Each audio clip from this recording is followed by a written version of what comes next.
Time Wolf. Teka lang. Saglit. Sumusubok si Carl TZ. Uy! Uy! Oh, may Venus Force to sa flicker at first blood! Kuha ka agad ni Carl TZ.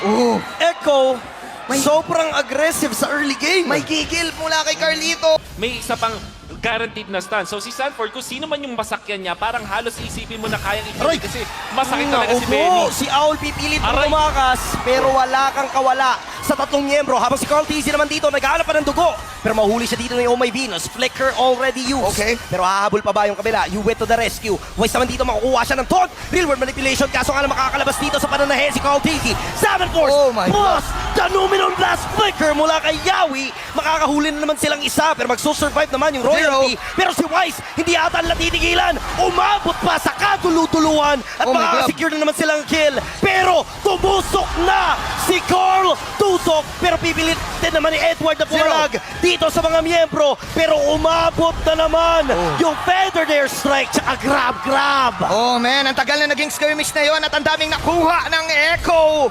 Hindi na-cancel yung Phantom Execution, pero successful ang Echo sa pag-takedown ng turret. Zero is here though. Nasa vicinity. Mahuli ata si Zero. Grabe yung tusok ni Carl. The moment na nakita niya si Edward, nag-all-in kagad siya. Feathered Airstrike with a follow-up. Oh my Pero God. dyan naman yung Holy Healing para tulungan siya makasurvive.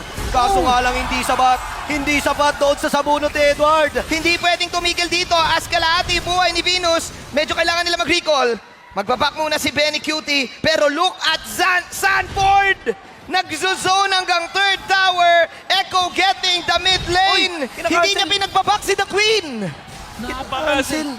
Tawagin nyo na siyang zone fort sa ngayon dahil hindi na talaga makapwesto yung mga members ng Blacklist because of the early game potential. Nakita Aray! natin, Yawi! Binigyan nila si Wise. Isa lang yung tinamaan pero nag-all-in naman sila. Naghanap dito ng ganda yung Blacklist International. Real world manipulation, may ipit si Yawi sa gitna. Oh. That is a trade. Roamer kapalit ng jungler. Grabe yung Echo ngayon. First two kill. Double freeze lane na nakikita natin. Pasok ang Lord.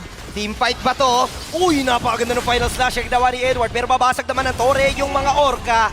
Pero ngayon, sama-sama na sila. May conceal play pa. Sino kaya ka lang bibigyan? Pero ang job ng Echo ay kumuha lang muna ng Torre. Kaso si Owl nga lang dito mag-force din. Nagamitin ng kanyang flicker. Benny Cutie. But so low! Edward with a flicker final slash. Capturing Benny Cutie. May Numenon Blast naman na magagamit para ma-hold off yung dalawang members. Pero si Edward naman ang umabot sa may backline. Pero mukhang hindi ata sapat yung damage ng kabila. Buhay pa rin si Edward. Isa na lang. At mukhang makukuha na nga nila. And double kill na si Carl TZ. Sanji evading the Bracer's Wrath with the flicker. Carl Tusok with a triple kill. What was that? Highlights after highlights. Sabay extra flicker touch ba si Sanji? Mukhang ito na nga talaga yung Echo mode pagdating dito sa playoffs and grand finals na at hindi nila papatagalin pa. Magbe-base lang ang mga Orca at game 1 sa kanila mapupunta